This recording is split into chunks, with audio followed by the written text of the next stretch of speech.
Permisi Ibu, sebelumnya izinkan saya untuk memperkenalkan diri. Saya Perawat Safira dari Rumah Sakit Kemendesari. Apakah betul dengan Ibu Najwa? Betul. Baik, sebelumnya sudah pernah ketemu Ibu di resepsionis sebelumnya. Baik, Ibu, sebelum saya mulai, saya berterima kasih banyak ke Ibu sudah meluangkan waktu untuk saya memberikan edukasi kepada Ibu, tentunya asupan gizi dalam tubuh kembang anak. Nanti jika ada yang mau ditanyakan saja Ibu. Ini kan tujuannya untuk sama-sama tahu ya gimana sih caranya memberikan asupan gizi yang bagus untuk ke anak-anak. Ibu, saya mulai ya Ibu. Baik Ibu bisa baca atau memahami dari sini ya Ibu. Baik, sebelumnya Ibu apakah tahu apa itu gizi? Gizi makanannya bergizi. Baik Ibu, nanti saya akan jelaskan secara lebih detail ya Ibu. Sini Ibu bisa baca di sini Ibu. Saya akan jelaskan. Baik Ibu, gizi merupakan zat-zat yang dibutuhkan tubuh untuk menjalankan berbagai fungsi fisiologis seperti proses pertumbuhan, perkembangan, serta pemeliharaan kesehatan secara menyeluruh. Dalam proses tumbuh kembang terdapat dua aspek utama yang saling berkaitan, yaitu tumbuh dan kembang. Tumbuh merujuk pada bertambahnya ukuran fisik anak yang dapat diukur melalui tinggi dan berat badan. Sementara itu, kembang menunjukkan meningkatnya kemampuan struktur dan fungsi tubuh anak, seperti kematangan motorik, kemampuan berpikir, kecerdasan emosional, serta perkembangan sosial Ibu. Untuk selanjutnya ada manfaat asupan gizi yang cukup dan seimbang. Yang pertama, mendukung perkembangan otak, terutama pada 1000 hari pertama kehidupan. Pada periode ini, otak anak berkembang pesat dan asupan gizi yang baik akan meningkat kemampuan kognitif serta daya ingat anak. Yang kedua ada meningkatkan daya tahan tubuh sehingga anak tidak mudah sakit. Gizi yang baik memperkuat sistem imun tubuh anak, membantu tubuh melawan infeksi dan penyakit. Yang ketiga, membantu pertumbuhan tinggi dan berat badan sesuai usia. Dengan asupan yang tepat, anak dapat tumbuh dengan ukuran fisik yang ideal dan sehat sesuai dengan kurva pertumbuhannya. Yang keempat, mendukung kemampuan belajar dan daya konsentrasi anak di sekolah.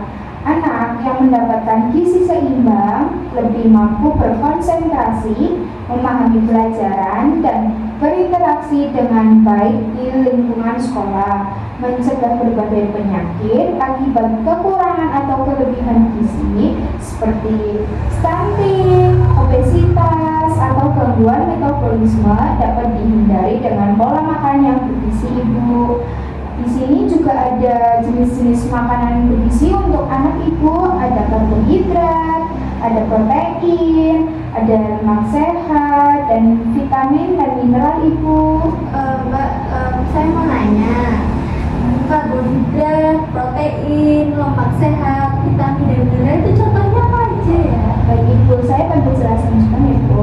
Baik, dari karbohidrat yang baik seperti nasi Ibu, roti, kentang, jagung, dan singkong menyediakan energi untuk aktivitas anak. Yang kedua ada protein. Protein itu sebagai zat pembangun Ibu. Protein yang terkandung dalam daging, ikan, ayam, telur, tahu, tempe, dan susu membantu pembentukan jaringan tubuh, pertumbuhan otot, dan memperbaiki sel-sel yang rusak. Terus yang ketiga ada lemak sehat Ibu. Itu sumber energi dan pelarut vitamin. Lemak sehat dari minyak kelapa, minyak zaitun, alpukat, dan kacang-kacangan penting untuk perkembangan anak Ibu serta penyerapan vitamin A, D, E, dan K. Yang terakhir ada vitamin dan mineral. Itu mengatur metabolisme tubuh Ibu. buah-buahan dan sayuran segar seperti wortel, bayam, jeruk, dan pepaya mengandung vitamin dan mineral yang membantu proses metabolisme dan menjaga kesehatan tubuh.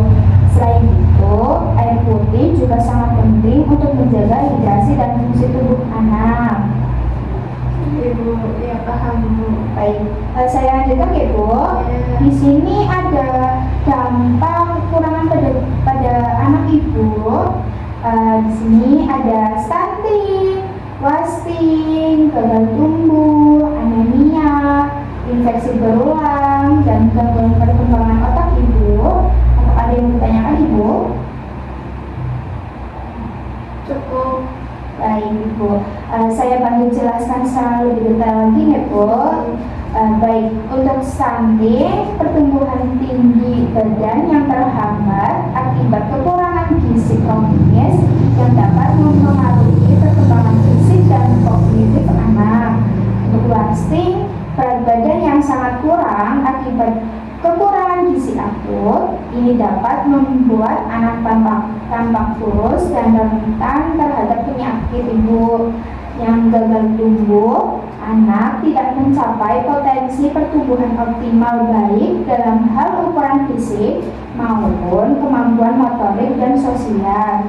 Untuk anemia, kekurangan zat besi yang dapat menyebabkan tubuh terasa lemas, mudah lelah, dan sulit untuk berkonsentrasi. Untuk infeksi berulang, yaitu sistem imun yang lemah akibat kekurangan gizi membuat anak lebih rentan terhadap infeksi dan penyakit. Untuk yang terakhir, gangguan perkembangan otak Ibu, itu kurangnya asupan gizi yang tepat dapat menyebabkan penurunan IQ Ibu, keterlambatan bicara, serta gangguan perilaku dan belajar. Cukup jelas Ibu? Baik, saya lanjutkan ya Bu. Baik, untuk di sini ada pemberian makanan bergizi sesuai usia anak ya Bu. Untuk umur 0 sampai 6 bulan itu pada usia ini ASI eksklusif merupakan sumber gizi utama untuk bayi Ibu. Tidak ada tambahan makanan atau minuman lain yang dibutuhkan. Jadi butuh asupan ASI dari ibunya saja Ibu.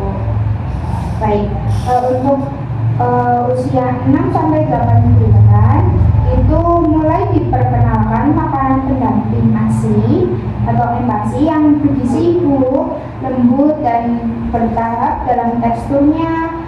MPASI yang diberikan harus mengandung karbohidrat, protein, dan vitamin yang diperlukan.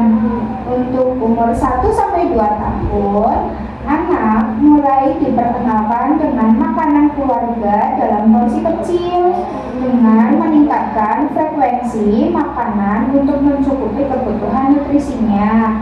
Untuk anak di atas usia 2 tahun, anak dapat makan makanan keluarga sepenuhnya. Penting untuk tetap memperhatikan gizi seimbang dan kebiasaan makan sehat. Apakah cukup jelas Ibu? Cukup jelas. Baik, saya lanjutkan ya Bu.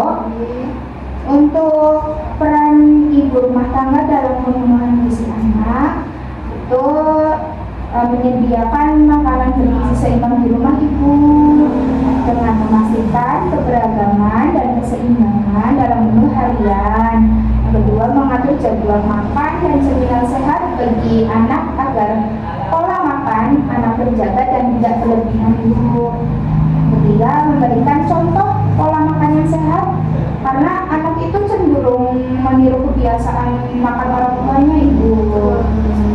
Baik, yang keempat ada mengetahui tanda-tanda anak kekurangan gizi seperti penurunan berat badan Ibu atau kesulitan dalam berkembang agar bisa segera diatasi.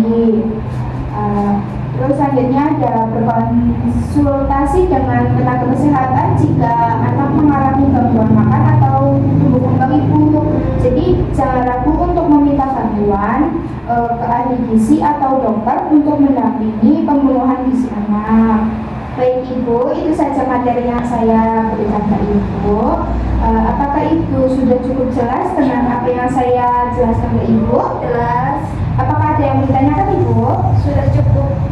Baik, jika tidak ada yang ditanyakan, saya mau bertanya ya Bu.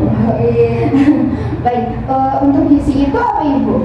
Gizi itu zat-zat yang dibutuhkan oleh tubuh untuk pertumbuhan, perkembangan, kesehatan secara menyeluruh. Baik, untuk karbohidrat itu isinya apa aja Ibu? Karbohidrat itu ada nasi ya, pastinya nasi, jagung, roti, ya semacam itu.